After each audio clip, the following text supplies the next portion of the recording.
और अपने बंट-औरा में आ गया मवाली छोरा बोलने वाली पब्लिक। क्या बोल रहा है बच्ची? चल 2 कोरी रोटी चीज केक बोल, शेजवान एक्स्ट्रा बोलना। Hey, hi, what's up? I'm really happy to be part of this edition of Bunt-Aura. Really proud. I think mom dad भी बहुत proud हो गए. Hello readers. Today we have someone very special on our Bunt Kalakar section.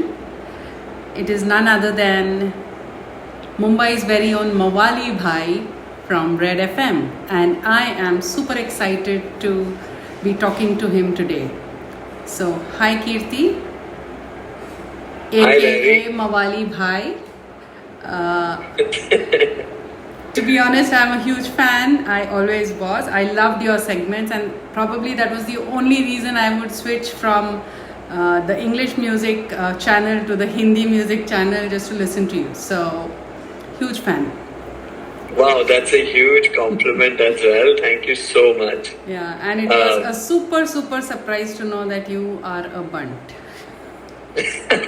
Yeah, that's a very common reaction I get when I tell people about this.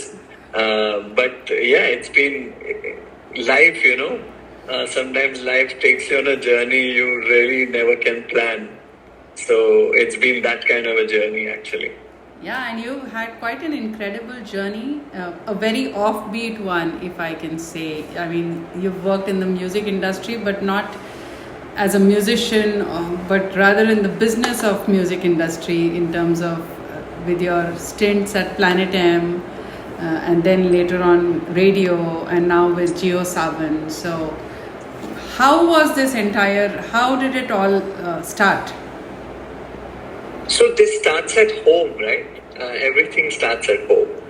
And for me, this started at home where we were thankfully surrounded by our neighbors who were Catholic, and I think their influence was pretty big on us, that they were listening to some really cool music, and we were just inspired that, wow, what is that kind of music? Because back in the day, you didn't have access to music like today. And I'm talking about the 80s, right? Or maybe the 90s actually. Yeah. I belong to that time, so I can completely understand. Right, and the only way you could actually get a cassette was when somebody came from abroad and brought some music. That is so funny. That was the time, and we had neighbors who played a lot of like rock music and pop music, and of course there's really different music during Christmas. Although we also had our own taste of listening to Hindi music and Bollywood music, and also listening to a lot of tapes from Indian comedians. I don't know if you remember, but back in the day, there used to be cassettes by Johnny Lever, Raju Srivastava. Yeah. Oh my God, this is like, a blast from the past for me right now. Yeah, yes. Johnny Lever. Yeah, so we used to listen, sit, and like a family. It was like a TV show. Like today, there's Kapil Sharma. Correct. Just the format has changed, but it used to be Johnny Lever. We are listening on cassette and laughing. Yes. And once that was over, you were like imitating, impressing your friends at school. So I think that is when the fusion of music and content kind of started forming in my head, and obviously my family was always very kind of pushing towards education, and you need to be educated, which is I'm very grateful for. But they also kind of let us live our childhood well. Like I used to dance, and I used to be part of like a dancing crew, and we used to win. Yeah, we used to win like our dancing crew was called the Toddlers. And quite ironic that wherever we went, people used to be like, oh man, they are here, so they're going to win. You know? Wow. So back in the day, we had a reputation as a dancing crew. So music, dance, content was, in a nutshell, was a big part of my growing up years. And I kind of, naturally kind of moved towards that. Rather than being in a strict business kind of environment. Of course, there were people around me who were going to college, wanted to be CAs, and engineers and doctors, and that kind of was never the life I could imagine for myself somehow. And it just changed. Like once I joined Planet M, it just started crystallizing, Okay. how I want to live my life and how I want to progress. And also, sorry, I'm probably speaking a lot, but No. That's what this. But it also, but it was also an opportunity to actually find a different way out of the ordinary.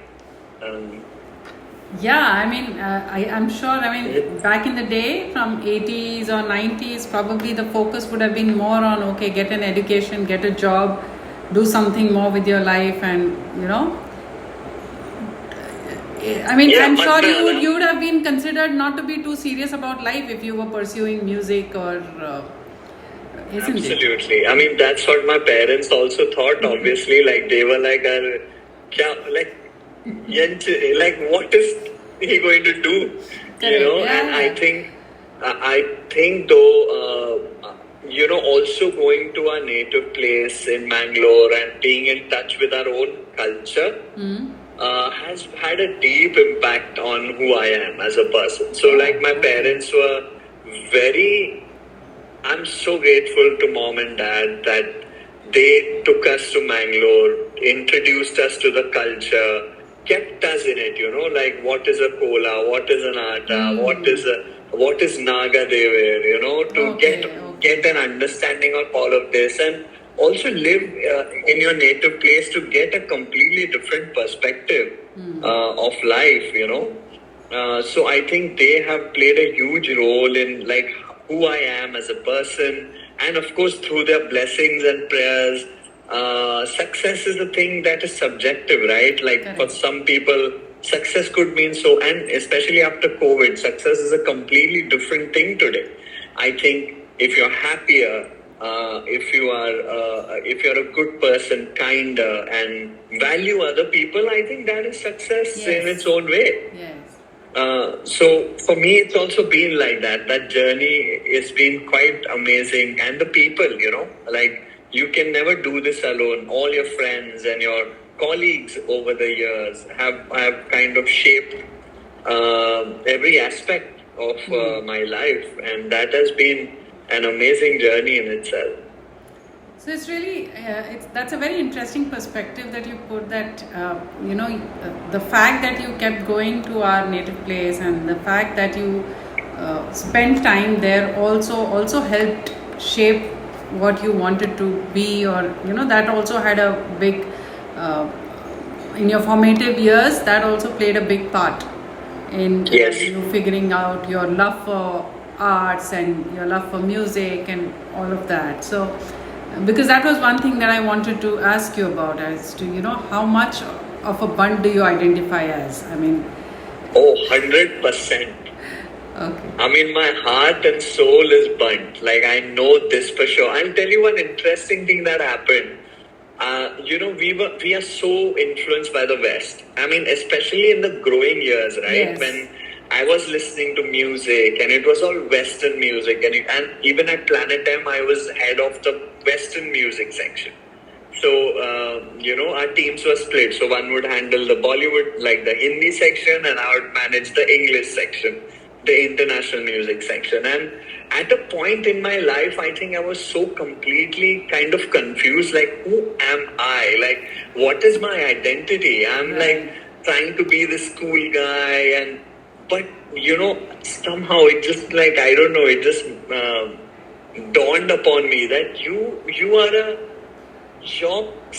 your village in Mangalore has so much culture. It has so much reality. It is so like down to earth. It's so grounded. It works with all the natural elements, like fire is a thing, animals are a thing, gods are deities, are pujas. They are nature worship, correct. Yeah. They're so vibrant, so culturally strong, and globally people celebrate their culture, like the French or the Italian or the Spanish. And in India, we are kind of like obviously when you hang out with a bunch of people, I mean, some religions are not don't do idol worship. Some religions consider it like, oh, it's y'all are still in the native age. You know, what is this like old? But you can sometimes get lost in that, right? But to be able to connect with your true self, you actually have to connect with your roots. And once you connect with your roots, your strength comes from your roots. Yes. You know, and it's not to say that one is bad or another is good. It's just that this is who you are. I mean, I don't know if you believe in reincarnation and how you're born, but if you do, then this is your life. This is who you are. These are your roots. These are your people. This is where you identify with. This is who you identify as. And that's beautiful. Why would you be ashamed? Or why would you feel smaller than anybody else in the world? But to be Bunt, you know, to be part of this rich culture, rich heritage, this vibrant society of really smart, educated, believe in their religion and in their gods, and believe in their culture. That I think is priceless. We have everything. Wow, I mean, that's really inspiring. I mean, I'm sure a lot of youth out there would really identify with a lot of those things, you know, that you've just spoken about. I hope, because I feel like, we've kind of like, still, we are influenced heavily by the West. But I think if you don't go to Mangalore and experience Mangalore, oh man, you like missed like the whole meaning of just who you are, you know, as a Bunt. Yeah. You'll never understand. Yes, and I think, I mean, it's okay to be influenced by the West, but I guess, like you rightly pointed out, once you're rooted in your culture, then you just take on, even if you're influenced by the West, you know what to hold on to, and you know what to take with you and what to leave behind. Yes. I mean, the values are there, you know. I mean, I know that there are certain things in your life you'd never do because just those values are set in you, and you want to move in that direction, which is usually a direction which benefits yourself and others around you. Right. Does not cause any kind of harm, you know. So it's important to remember that and keep working at it. We are not perfect. We all have our flaws also. But having a clear conscience helps in kind of moving forward, you know, in your journey, whether it's personal life or whether it's your career.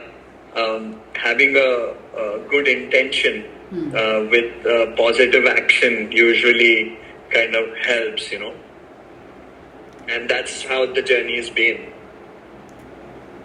Okay, coming back to your career and your career path, let's talk about the defining portion of your entire thing, Mawali Bhai. How did that come about? Oh, that was amazing, right? I grew up in Marol, right? And I grew up in Marol, and all my friends were all my friends were from different parts of Marol, right? And they had a way of speaking, you know. And I also it just became a natural way of Bombay slang, you know, to speak like that. Kidhar ja raha hai, kya kar raha hai, kya ho raha hai. And there were some people who were just unique characters. They spoke like that, but they had a different kind of way of saying things. And that I probably kind of in my memory, they just got imprinted, you know. And many years later, when I joined radio, one of my programming heads, he kind of said, like, why don't you use your lingo is so crazy. Why don't you do something on radio, you know? Why don't you voice something or make something? And we just sat together, a bunch of us, the team that time, and we just created something, and that was the birth of Mawali Bhai, you know? In a studio, all of us just having fun, and I'm just like, we wrote, of course. I wrote stuff down. I remember the first episode was about Kingfisher Airlines and about Vijay Mallya. That was an episode that went on live first, and I still remember there were so many people who came and said, "Oh, this is not going to work. Oh, who speaks like this?" Yeah, I mean that's also one lesson out of life, right? Like, so people came about and said like, "Oh, this is not going to be fun," but 3 months later, everybody in office was like, "Oh my God, it's too funny." And especially the last bit, right, where I order the food. Yes. Right? Yes. That became to like do it, insanely that popular. was... Yeah. Like a strawberry mutton masala bowl, strawberry bheja fry bowl, some like weird combinations, and then saying... And that also came from observation, right? Because usually when you would hang out in a bunch of friends, somebody would tell somebody, "Ki jana do chai bowl," or "Jana do pan bowl, do cigarette bowl." So that became a thing like, okay, let's include that in the end because it's so natural. We all as friends hang out, but as friends also we are like, "Chalna do chai bowl na usko."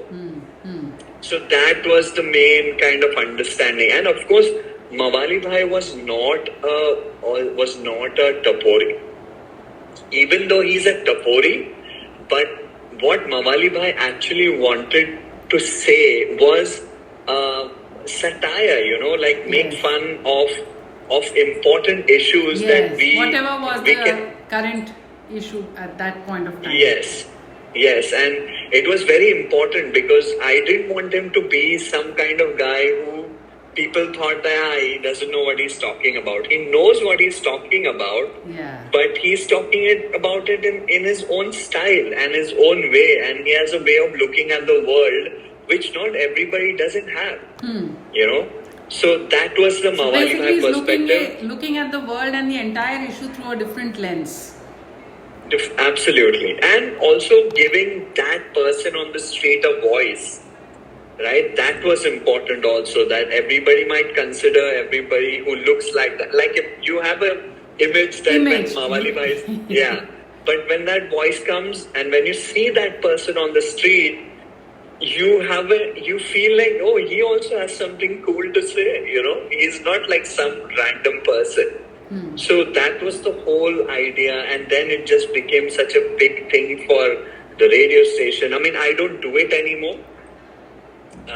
Now it's been taken over by someone because obviously Red FM kind of owns the rights to it, but it's done by somebody else right now. But I mean, I did it for a few years before I quit. It's not as good now. You can see the difference, let me tell you. Thank you, Larry. I feel it too. I feel a pain in my heart when I hear it because I heard it when the switch the first time, and I was like, something is off. And then I realized, it's not the same. It's because you kind of tend to pick on certain nuances of talking, and while it's still trying to sound the same, it's just not. So that's a huge relief that you still believe this fact. Yes. And it's been that, and obviously when I quit Red FM, I was at the top, like I was feeling good, I was like, this is Mawali Bhai, but again, it became such a pivotal moment in my career where I had to take a call of growth, or being happy with just being Mawali Bhai. Yes. And it was a very difficult, very stressful time of my life. Thankfully, I had friends and family who just kept supporting, kept, saying that you are meant for bigger things, so don't worry, And that's when I switched. I went to TV for a couple of months, a year, which was again a completely different way of working, like 18 hours, 20 hours, just non-stop working on television. But it was it was a different moment, different adrenaline rush, working for television.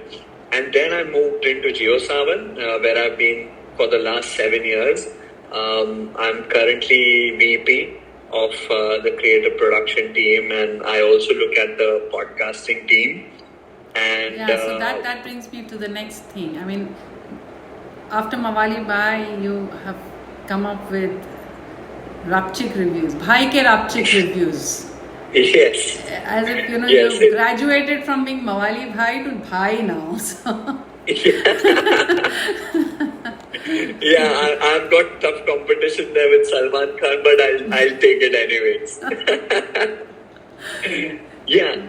So, I mean, that was again a very natural progression because we were podcasting, and in 2016, I think we released the first episode again, and that I don't remember the name of the film, but it was an Amir Khan film, I think. Yeah. So that again came from one of my team members who was a copywriter, and he said, "Why don't you do movie reviews in a Bhai style?" I was like, "Okay, let's try it," And we tried it, and it happened, and we've been rolling. I mean, we've I think completed some 250 episodes. Wow. I've seen those many films. So many movies. so many and I'm movies. Sure some of them you just need to bear with. I mean, you must be. Oh, you have it's like eating bad food, a bad film. Yeah. That's the impact it has on your head. So, if you eat bad food, what happens? You're unwell, you're sick, you can be in a bad mood, and you don't want to do anything. It's exactly what used to happen to me after watching a bad film. That I'd be angry, and upset. That, oh my God, how, why? Like, they're spending so much money to make such bullshit. And also wasting people's time. Right. And that was also one idea of doing movie reviews, because we wanted to save people from, the rubbish that they're doing.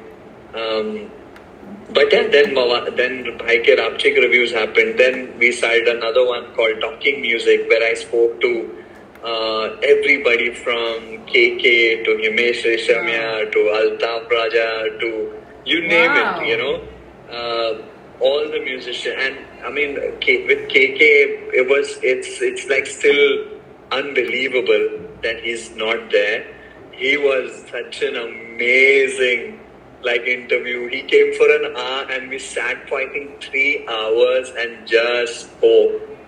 He just spoke about everything, life, about music, about career. He was like a spiritual guru, and he's been in the business so long. His voice, his art form is cannot be touched or compared. Yeah. He was unique, KK. So that is the most memorable and iconic interview I've ever had or done in my life, I think. And I'm very grateful. I got to spend that time with him, just chatting with him.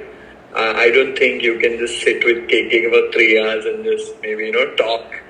That just seems a really special moment in my life. Again, it was beautiful.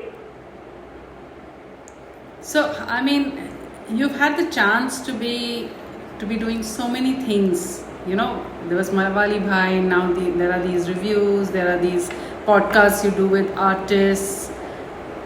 Which of these would you term as something that you love the most?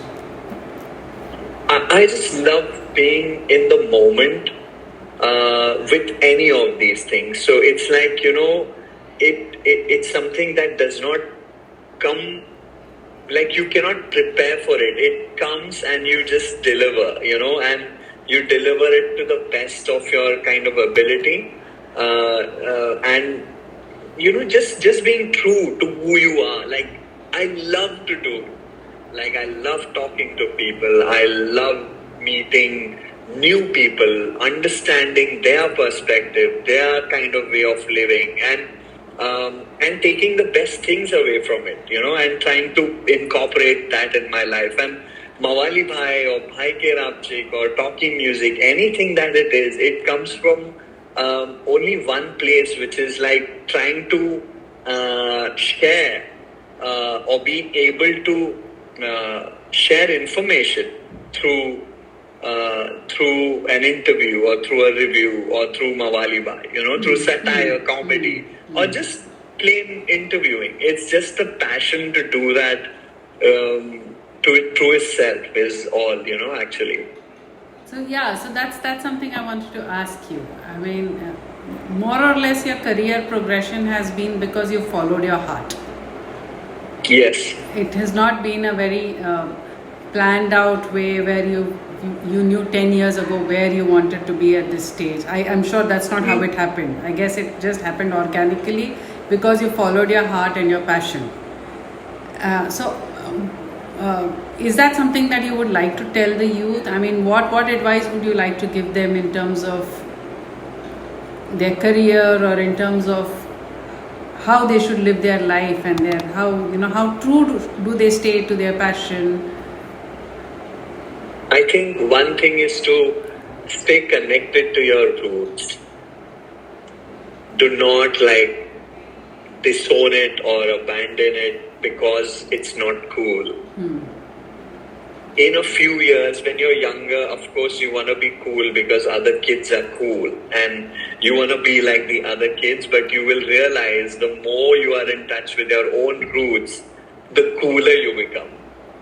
Okay, so stay in touch with your roots, educate, learn, and of course, live, also be yourself. And by that I mean, if you want to be a hairstylist and if you love that, do it. If you want to be a dancer, if you want to be a doctor, you want to heal people, do it. I mean, everybody's got their purpose, right? And it's very difficult to see your purpose when you're being constantly cornered to do this or do that. But if you just stay in the lane where you are learning, you're getting good education, where you are learning the good values that your parents have to teach you, and then automatically you are also a living being. You are in the world, you're seeing what's good, what's bad, and following your heart is a very natural thing. Nobody can teach you. And sometimes things will get difficult. Sometimes you may feel like, oh, what is this decision I've made? It's the worst decision. But they say that some misfortunes are actually blessings. And you have to keep that positive way of thinking alive because especially after COVID, it's so important to first take care of yourself. Airplane में बोलते हैं ना, mask पहले खुद पहनिए और फिर बच्चों को और सबको पहनाइए. So it's the same principle. Take care of yourself, take care of your health. Very important. Take care of your health, go to the gym or do yoga or breathing exercises. Whatever you do, invest that 1 hour in a day for yourself. Because it's the most important thing. Because it is true, it is your life force. Your body is your vehicle. And if your vehicle is not well, your mind cannot be. So take care of your body and your mind. Take care of yourself. And follow your heart. Everything comes into place if you take care of yourself. Spoken from the heart. Yeah. So Kirthi, this was a great session and it was great chatting with you. Mawali Bhai is, you made it so much more memorable with your unique style, and we would like to wish you the very, very best in everything that you do. Thank you so much. It means a lot.